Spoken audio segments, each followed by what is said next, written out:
coming off that loss that they had against a high-profile game. Is that a good thing, bad thing? Does it matter at this point, knowing where you guys are at? I don't know that it matters, except for, we had that afternoon off, so sitting in the hotel, so most of our guys watched it. So I think they understand how good St. John's is.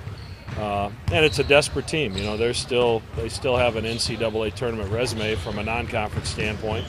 They're off to a rough start in conference play, but obviously from a talent standpoint, this is a very good basketball team, as we saw against Duke. They got guys that can spread it around, and they got a big guy underneath. How dangerous is this? Well, it's very dangerous because Harrison is one of the best offensive players in our conference, and Obekba is one of the best shot blockers, maybe the best shot blocker with a kid at Washington now out of the picture in the country. So they put pressure on you on both ends of the floor. And it's really hard to score at the rim when we're on offense, and then defensively for us, they put a lot of pressure on with their transition and their ability to turn you over, and that's been an issue for us the last couple games. What do you have to do to try to get around those turnovers, especially, and then also work the ball underneath, or do you try and get into foul trouble, or what do you do? Well, you have to attack, but you have to attack with a purpose, and attack to look to spray it because they will collapse in the lane to try to help. And I think there's some opportunities there for us to get open jump shots. We'll also do some things to try to pull them away from the basket with ball screens and try to create some driving opportunities. But in terms of turnovers, in some ways, when you have a team that hasn't historically turned it over, it's kind of like a team that all of a sudden is a good free throw shooting team that has a bad night. You don't talk about it a lot. When there's a bbad decision made in practice, you may point it out, but I don't think it's something, at least at this point, we can dwell on a lot.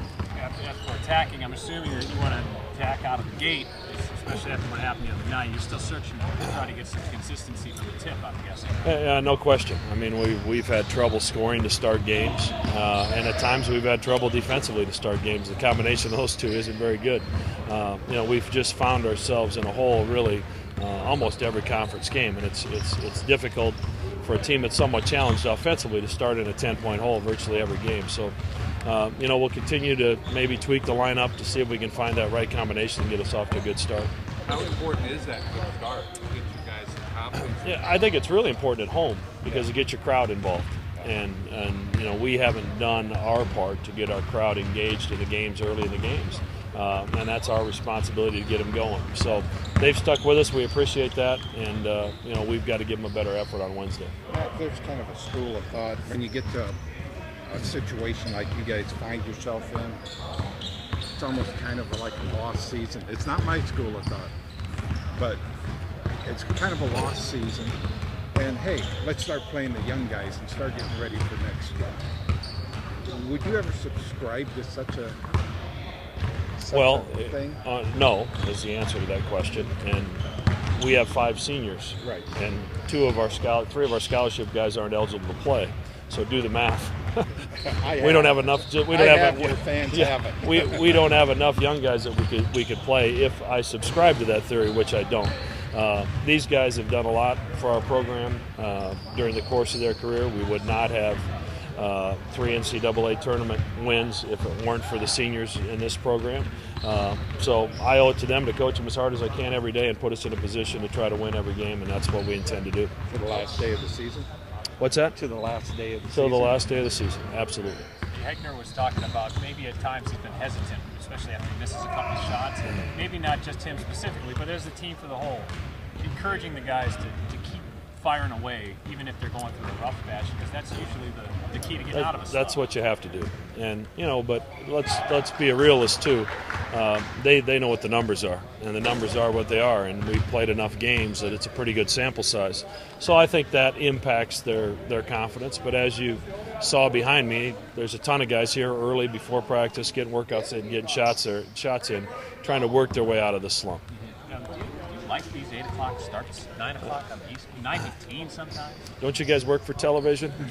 So we better be careful how we address that then, huh? But it's obviously the contract we have with Fox is unbelievable for our league.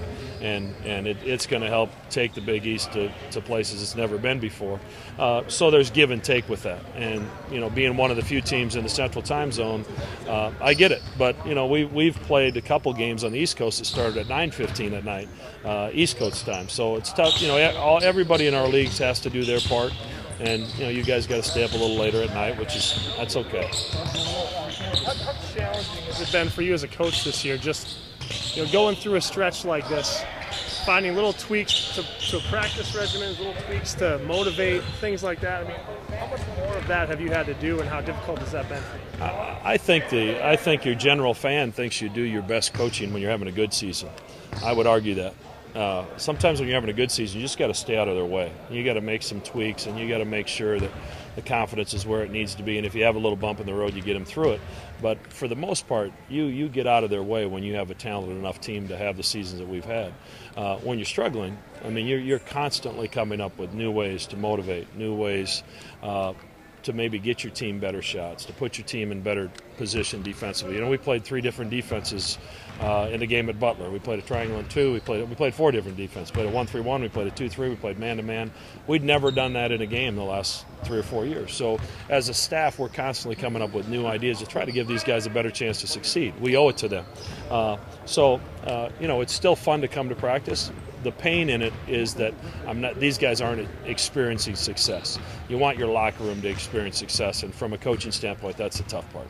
Is there any danger of maybe overcoaching when it's like this? Because you try to do too many tweaks or put too much information in? Well, when you're scoring 50, I don't think there's any overcoaching going on.